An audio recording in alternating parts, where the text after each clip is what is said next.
do you got for us, Lisa? Hello. Yes. All right, the battle between Jason Kaplan and Richard and Sal continued well into Friday afternoon as Sal confronted Jason to defend the honor of his life partner, Richard. Sal says Jason went below the belt by calling Richard a hick on Thursday's wrap-up show. Sal claims hick is a racist term, and it's wrong and offensive.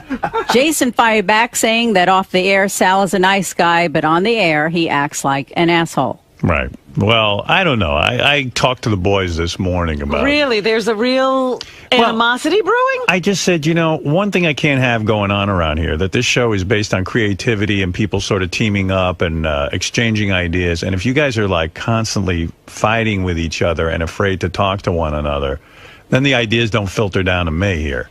So, I'm over here in the studio. You guys are over there. So I don't know if this is all conducive to a good work environment. Maybe it's time for a team meeting. Yeah.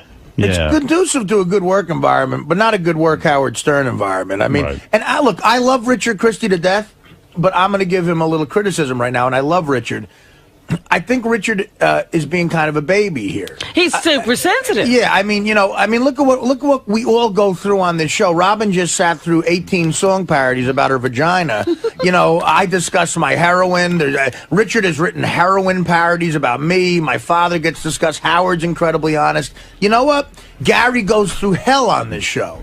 And part of the deal is you got to have a thick skin, and you come in here if you can't handle it. I think his objection is out in the hall. Yeah, this is something different. Yeah, I know. You're not understanding what the thing is. What the problem is, that off the air, right? These guys have to work together, and what happens is they get so brutal with each other out there that everyone kind of goes, fuck it, I'm not going to go in there because right. But I'm gonna get some shit. I am talking about off the air because Richard refuses to go to Will now. Because Will yelled at him and refuses to go to Will and give him stuff to bring on the air. I'm not just talking about him coming in here. That's exactly what I'm talking about. Oh, okay. So that's off the air. I mean, but that's not something you necessarily expect to have happen when you're trying to get an idea on the air. Right. The person you have to go through yelling at you may be a stopper. It's not like me. It's not like what happens on the air. It's like off the air. It's become such a headache for everyone to interact that they stop interacting. So you're saying Will is wrong too for yelling? Can I talk?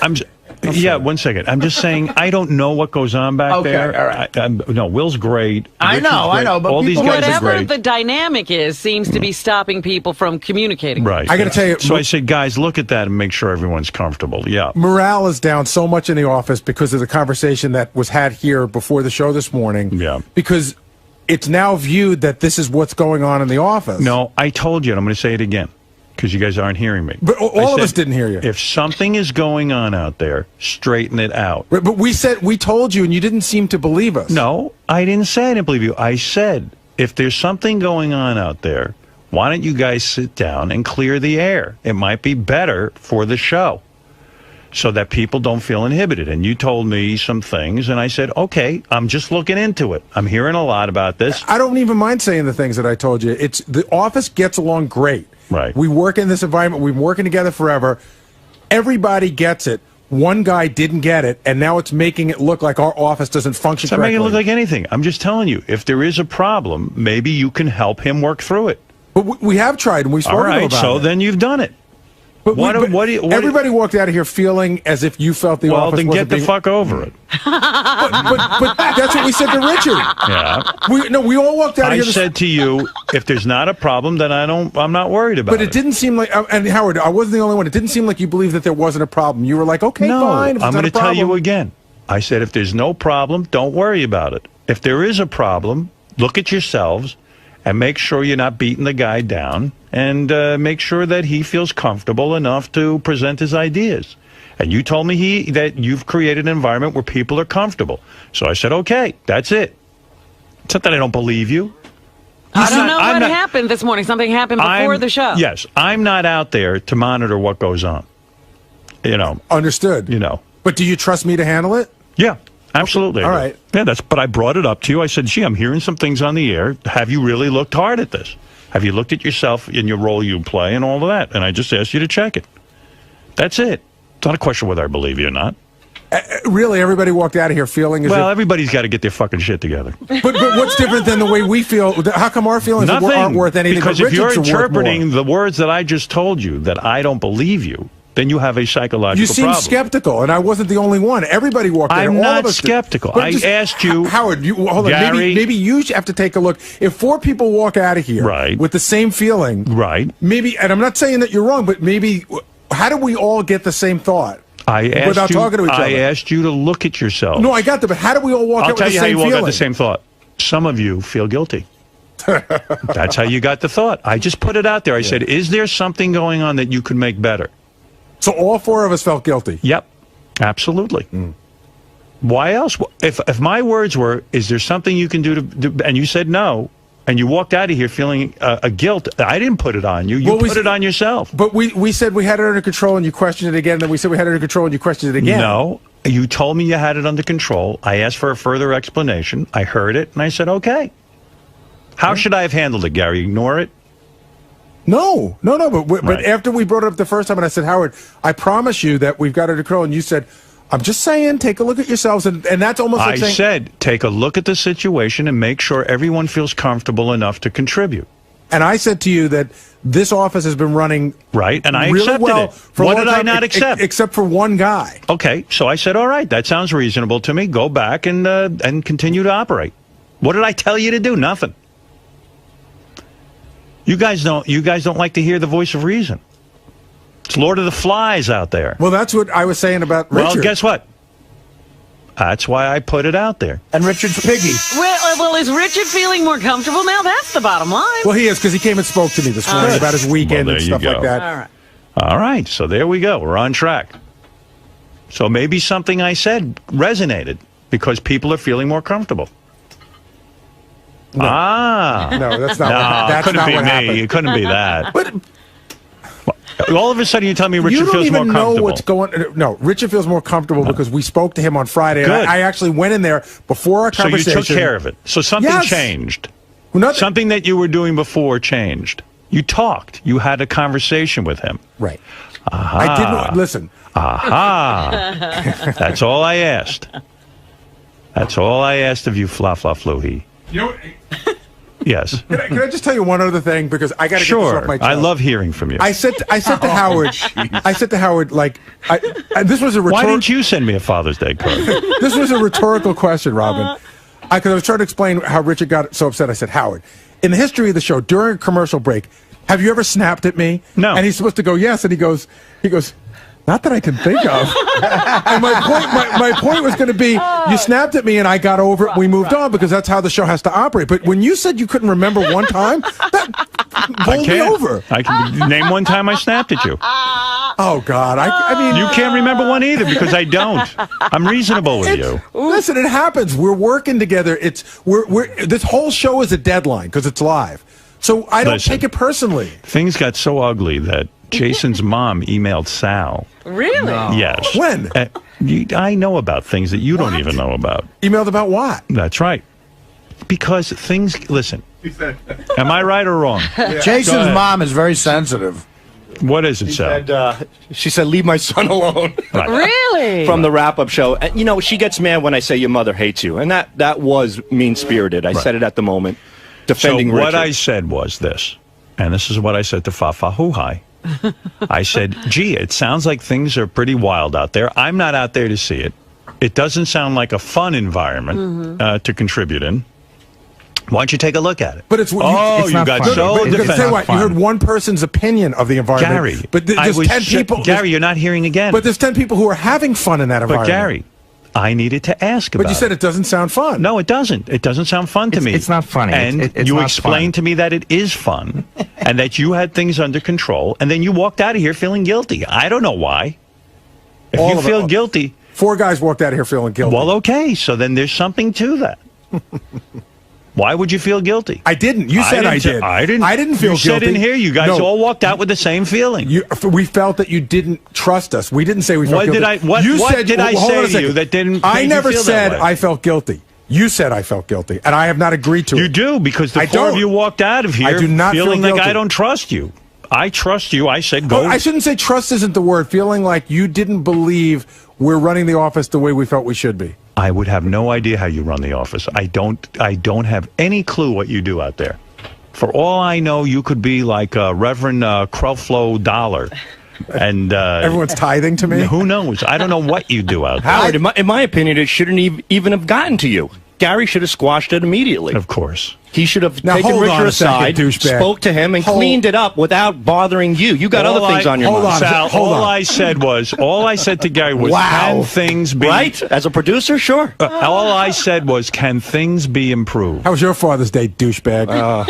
Hey, by the way, speaking of Father's Day, I heard Sal on the wrap-up show say something. I mean, you talk about your dad and everything. I didn't know your dad was illiterate. What? Yeah, he's illiterate. Yeah. He doesn't read or write? No, but he knows And every then his single- dad Yeah. made them. His dad would spend $200 or $300 a week on lotto tickets. Do a day. Well, a day. At the time, it was only on Saturdays, so every Saturday it was about $300 every Saturday. Now it's when it became twice a week, it was $500 a week. Wow. Yeah, So in other words, he's Italian. yeah. Wow. And I just remember, like I said, we hardly had, at times we had nothing to eat. You know, we were eating like Wonder Bread with little marinara sauce on top of it. And my father would whip out a stack of tickets, like it was like as thick as 2 decks of cards. He goes, not after tonight. We're all going to the card dealer tomorrow. And every week he thought he was going to win. Oh, for every going yeah. to the- That's the biggest sucker play on the planet. And you know what story Well, that's my ruins dad. it? I mean, you cannot win that lottery. We have shoe boxes and shoe boxes loaded with old lotto tickets Why do all you over the keep house. the old lotto tickets? I don't know. My You never know. He doesn't want to let go of them. We had to keep them. My mom had to put them in a shoebox and put them on top of the china closet. His father will change his name for 3 weeks, but not get rid of lotto tickets. You know what story feeds the monster too is Double A. Right. You know, you hear about the one guy Who won the lottery? Yeah, and that's it. That feeds the monster. That's the best advertising. Double A don't work. Sal, after 5 years of not going to the car dealership, did anyone ever say anything to your dad? No. Like, we're going, but you never won.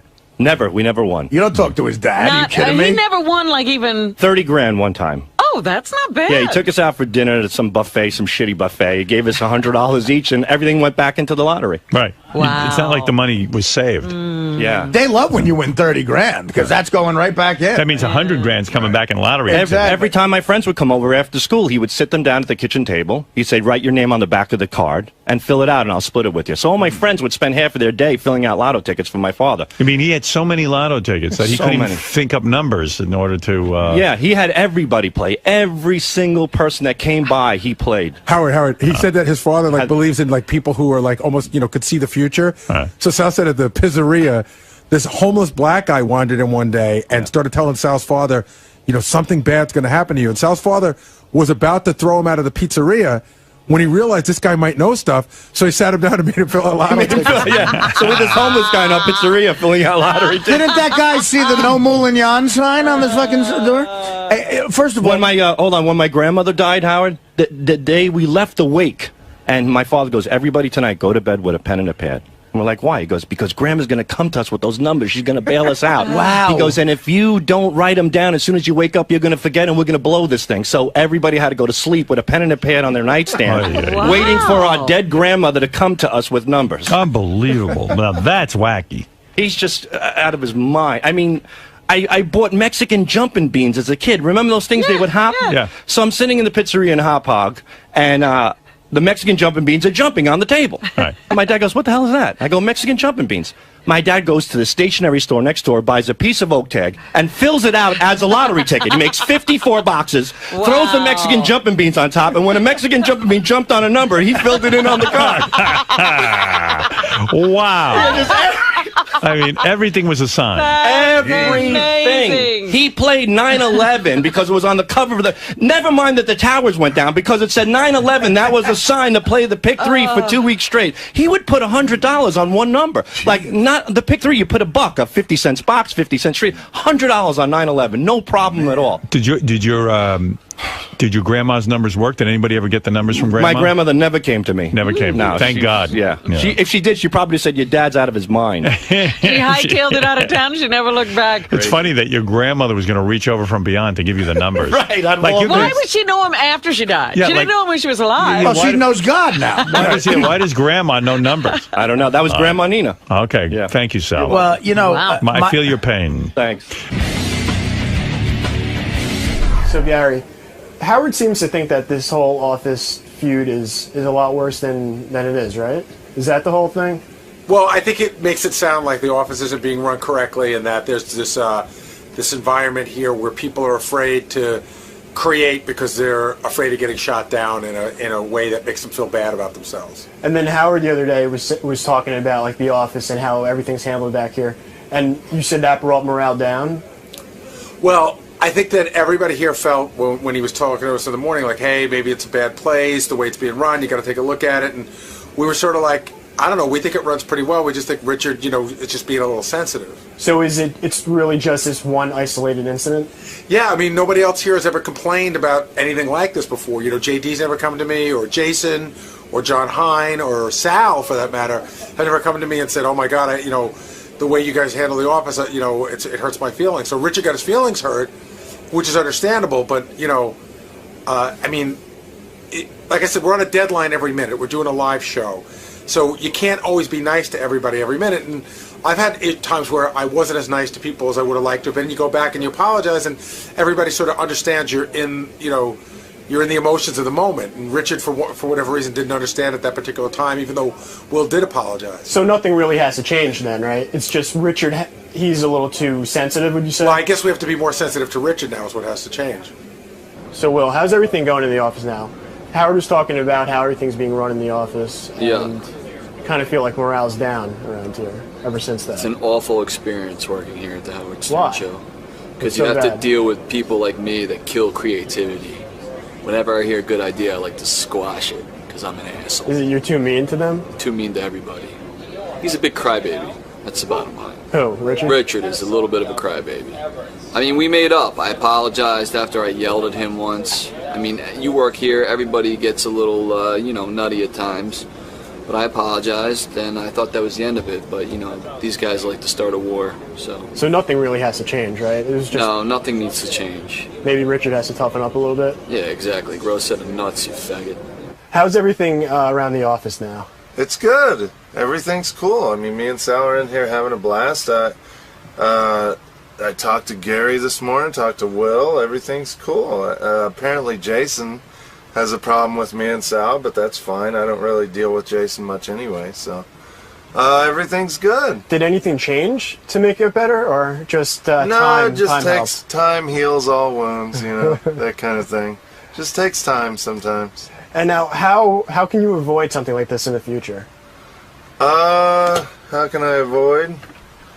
Yeah, I don't know. Was it you think you were being too sensitive, or do you think Will was being too mean about it? Yeah, I just think, things get heated sometimes, where the show is very fast-paced, and I think, around here everybody kind of knows, on the air it's one thing to talk down to somebody, that's fine, that all happens, but when you're off the air, everybody wants to be treated with respect, so I think everybody knows that, and everything's cool now. So it was just this one little incident? Yeah, just one thing. I mean, out of I've been here 5 years now, one little thing, it's no big deal. So, I think everything's cool. Me and you are cool, right? Of course. Yeah. I'd never get mad at you. I know. Thanks, Chris.